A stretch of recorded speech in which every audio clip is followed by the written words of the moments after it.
Necesaria intercesión.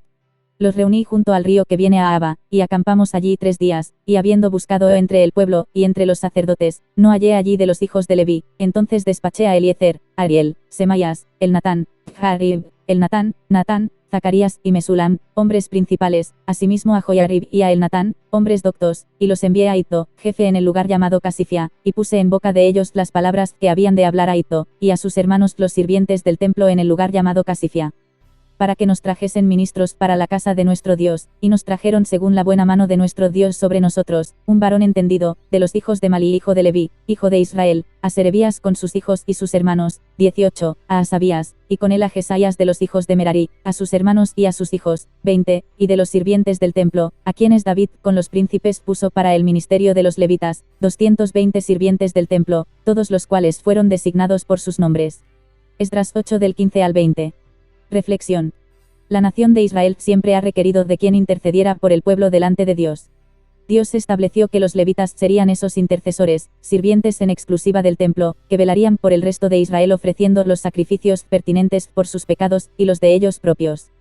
Puesto que acababan de salir de un exilio de 70 años, y de la reciente construcción del templo, ya que fue destruido por los asirios, les era de vital importancia disponer del mayor número posible de personal sacerdotal y empleada de las labores del templo, los de la descendencia de Leví. Esdras era sacerdote de los hijos de Aarón, nadie podría entender mejor que él la importancia de la labor intercesora de los levitas. No habiéndolos encontrado entre el recuento de los que subirían con él a Jerusalén, delegó a los jefes y maestros a mandarlos a buscar a Casifia.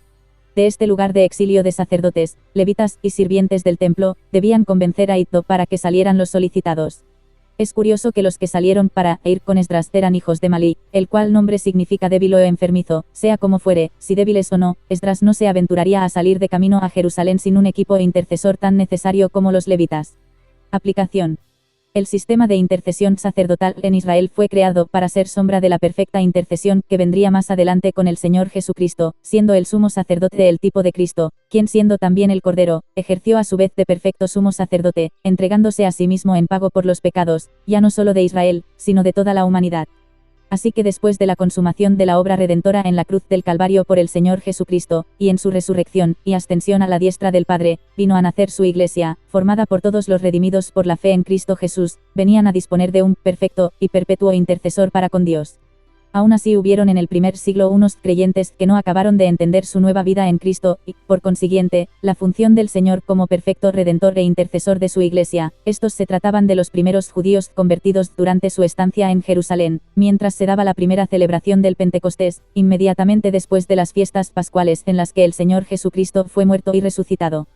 Pues en esta festividad se reunían judíos provenientes de tierras extranjeras donde se encontraban dispersos y, habiendo presenciado el testimonio y la predicación de los apóstoles recién bautizados por el Espíritu Santo en el aposento alto, se convirtieron a Cristo, y al poco se volvieron cada uno a su lugar de origen.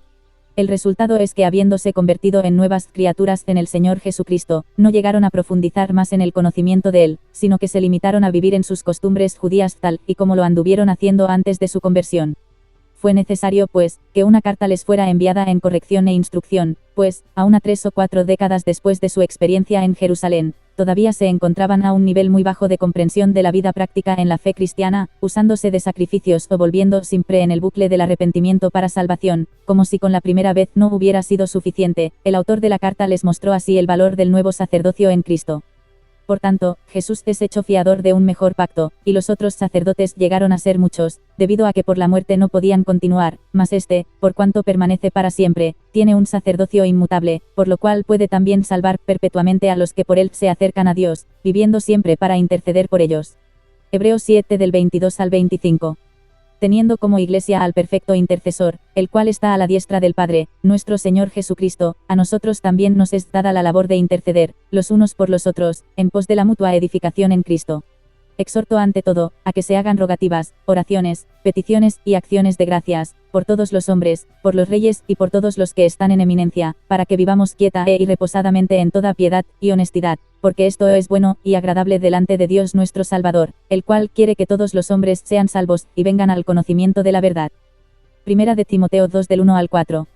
También cabe mencionar que la labor de ser luz en las tinieblas, como portadores del Evangelio de salvación al mundo, es también una labor intercesora ya sea más o menos débil, según la madurez de cada creyente, pero de vital importancia para que las almas puedan llegar a beneficiarse de la reconciliación con Dios por medio de Cristo.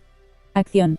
La reflexión de hoy me confronta en gran manera por las tantas veces que, por la obcecación de prestar más atención a mis dificultades cotidianas que al mal ajeno, me he mostrado indiferente hacia las almas perdidas transeúntes del día a día.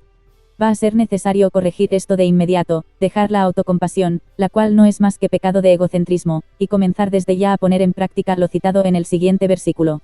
Gozaos con los que se gozan, llorad con los que lloran. Romanos 12:15.